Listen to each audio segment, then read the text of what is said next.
Assalomu alaykum barchaga xayrli tong. Barchaga tongimiz xayrli, kunimiz barakatli bo'lsin.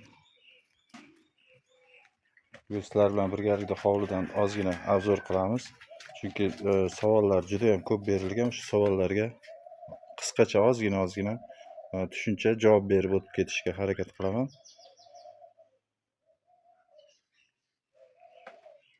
Demak, fikus gulimiz haqida ko'p savol berilgan. Hozir fikus gulini ham ko'rsatib o'taman. Mana bu ko'rib turganingiz archa gul.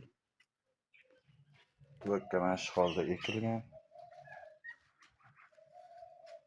Tepasi chiroyli bo'lib o'syapti bu ham. Yana fikus gullarimiz. Fikus gulni kesib juda shoxlarini olib tashladingiz, juda chiroyli bo'lib o'sib turadi deb o'sha cherenka qilgan paytimizda. Hozir bularni erta tongda hammasini sprey qildim va ana damlamalardan bakalashkaga tayyorlagan sizlar bilan birgalikdagi bananli, o'sha har xil piyozli damlamalar, tuxum po'choqlar solib qilingan damlamalarni ularga kechqurun suv quyilgan, tuvagi nam holatida bo'lgan paytda o'sha damlamadan hammasiga quyib chiqdim. Demak, bu gulni kesib tashladingiz, faqat yog'ochlarini o'zi qoldi. Endi uni ahvoli nima bo'ldi deb ko'p so'rashibdi. Mana yana xuddi o'ziga keldi bu. O'ziga kelyapti. Bunda shoxlari yo'q edi. Hech qaysi bu shoxlari yo'q edi, haqiqatan ham to'g'ri yozgan obunachimiz. Tayog'ini o'zi qolgandi. Tepa tomonlarini, yonlarini kesib tashlagandim. Kesib cherenka qildim. Mana tek tomonlarini ham oldim. Bundan buyog'iga mana nechta shox chiqardi. Buni ko'rib turganingiz kabi chiroyli bo'lib yana shoxlaydi. Buni qo'rqmasdan tepasidan kesib, tagidagi suvini vaqtida berib, oziqalarini vaqtida bersangiz va albatta sprey deb doim aytaman. Kunda issig'ida, hozirgi chilla paytda har kuni sprey, kechqurun salqinda, ertalab quyosh chiqmasdan salqinda sprey qilib bariklariga suv purkab tursangiz, oldi orqalari bilan birgalikda yaxshilab suv purkasangiz, kunduzgi issiqda stressga tushmasdan o'tkazib oladi. Demak, bu gulimiz holati yaxshi. Mana shox chiqargan. Endi bulardan olib kelgan mana bunisi qora shahzoda. Buni ham sizlar bilan birgalikda yonidagi mana shu shoxini katta uzun edi bu. 1,5 metr, 2 metr edi. Mana shu tuvakdan shuncha qoldirib kesib buni ham cherenka qilganmiz. Cherenka qildik va yonidan mana shoxlarni chiqaryapti. Qanaqa ko'rinyapti yo'q mana. Mana.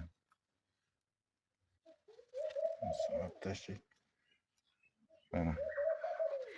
Bu tomoniga stakanchik o'rnatganim, hali buni olganim yo'q, lekin buni hozir ko'rinyaptimi yo'qmi? Bu ham tomirlari ko'rinib turibdi. Yaxshi tomirlagan va o'sish holati ham yaxshi.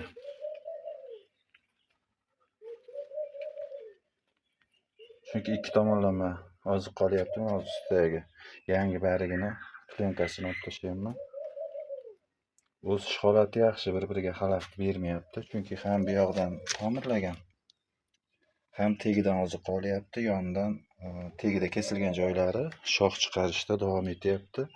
Bu ham o'sha stakanchik bog'langan bo'yicha bunisi ham o'sib shox chiqarishda davom etyapti. Bu tomondagisi ham xuddi shu.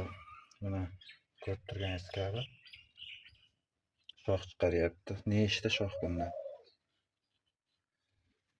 Past tomonga buni ham stakanchik qo'yib qo'yganman. Buni ham stakandan shox chiqarib, tomir ildizlab chiqaryapti. Buni ham hali olganim yo'q. Mana shu ikkitasi qolgan. Undan oldingilari esa mana holati.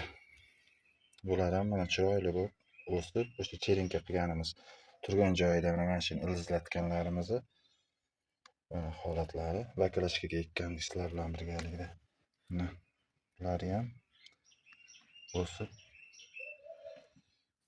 Barglarni hammasini to'kib yuborgan taqdirda ham mana hozir bargi yo'q buni, lekin mana yonidagi o'sha pochkasi deymiz-ku, mana shunaqa joyidan shox chiqaradi. Mana bu tomondan ham chiqarib kelyapti. Birin-ketinlikda namligini saqlab buni ham sprey qilib tursak yaxshi o'sadi. Savol berilibdi hozirgi fikus gulini barglari g'ujanak bo'lib so'lib qolganga o'xshab issiqda qiynalyapti deb bargini to'kishni boshladi deb. Demak, vaqtida suv quymayotgansiz, sprey qilmayotgansiz, kunduz issig'iga stressga tushib barglarni to'kadi, g'ujanak bo'lib qoladi va oziqa yetishmasa ham xuddi shunday bo'ladi. Tagiga aytib o'tganimdek o'sha oziqasini bering, tuxum ko'msa bo'ladimi yo'qmi deb so'rashibdi yana obunachilarimiz. Hozir yozda issig'ida deb bo'ladi. Aytib o'tganimdek tuprog'ini tagini ko'proq kovlab 3-4 santimetr ildiziga xalaqit bermagan holda yaxshilab ko'm qo'ysangiz bo'ladi. Yozgi kunda ham yaxshi effekt beradi.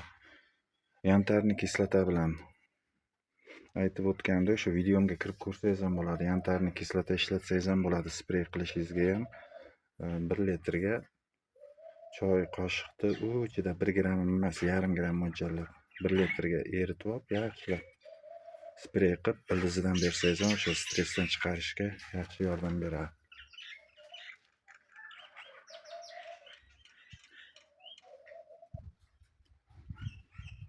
Bu tomondagi mana atirgullarni ham kesib tashladingiz pastini hammasini degan savol bergan. Buni ahvoli qanaqa deb. 3 haftada o'ziga keladi. 3 yoshdan katta bo'lgan atirgullar tagidan kesilgan paytda ham 3 haftada qaytadan shox chiqarib xuddi shu holatga kelib ochiladi. Bu yoqda ham g'unchalari ochilishga birin-ketinlikda tayyor. Faqat buni kesgan paytda noto'g'ri kesilsa buketni gul bo'lgani uchun bu buket qilinadigan gullar, shuning uchun buni ochilib bo'lganlarini tagidan kesishimiz kerak. Teg tomonidan. Shunda mana shunaqa uzun-uzun bo'lib buketni bo'lib ochiladi. Janduq haqida savol berishibdi.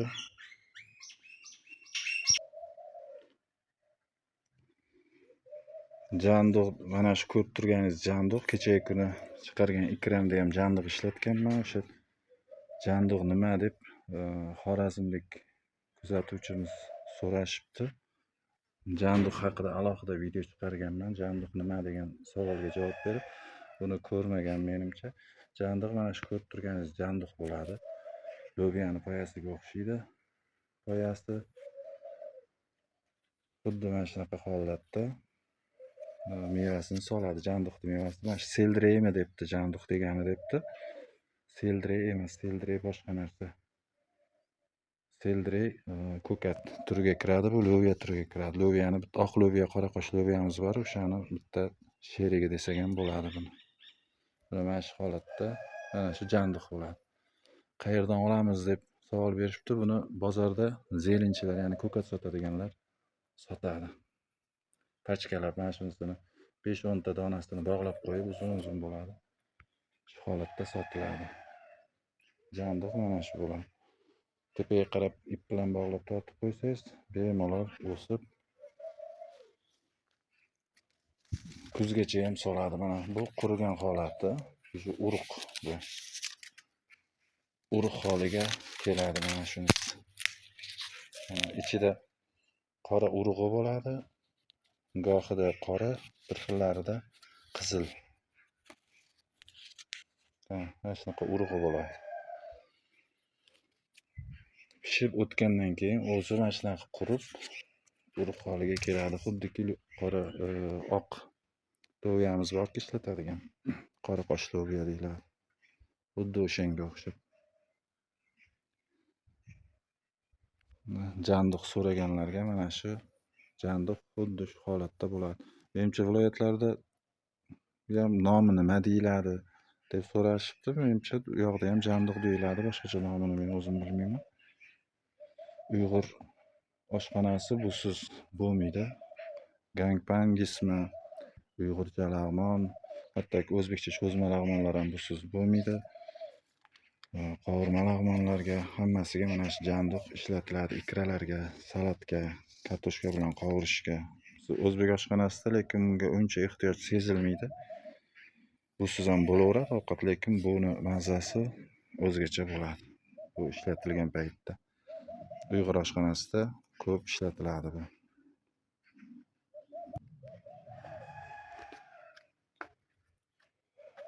Chorniy prins atirgulimiz ham mana buni ham videomni ko'rganlar biladi.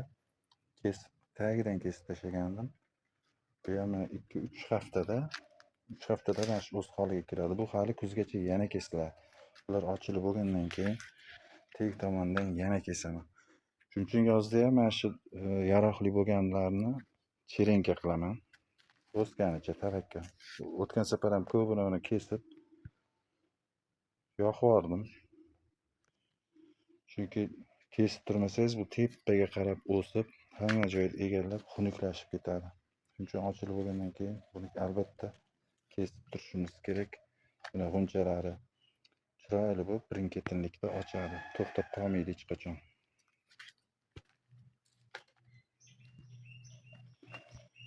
Mana bu ochib bo'ldi. Yonidan o'sha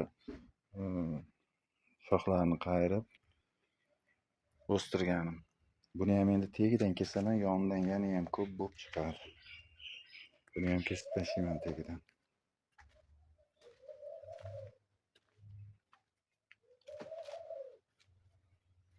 Bular ham chiroyli bo'lib ochilgan.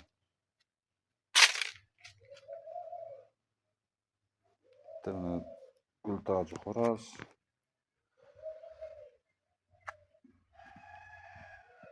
Astra gullari bor bu yerda. Astralar, xrizantema.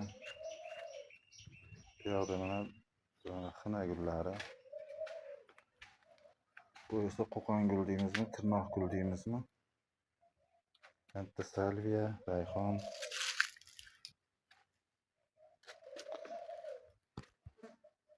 Bu yoqda mana gullarning ham holati yaxshi.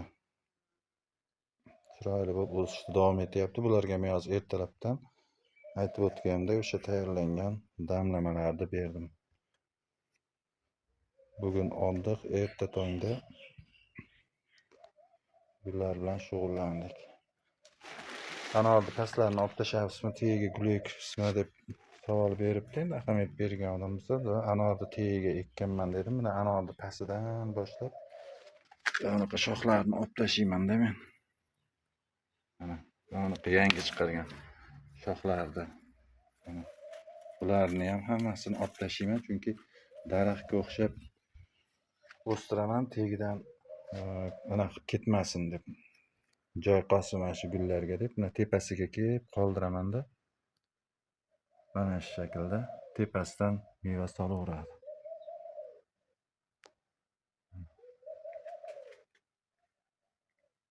Tepasidan meva soladi bular. Pastini olib tashlayman, pastini gulxona qilganman shuning uchun. Demak, berilgan savollarga qisqacha javob berib o'tishga harakat qildim. Ketkazgan vaqtingizga rozi bo'linglar. Keyingi videoroliklarda ko'rishguncha sog' salomat bo'linglar. Kanalda mehmon bo'lsangiz obuna bo'lishni unutmang. Savollaringiz bo'lsa kommentariyada qoldiring. Videorolik orqali javob beraman. Sog' bo'linglar, salomat bo'linglar hammanglar. Xayr.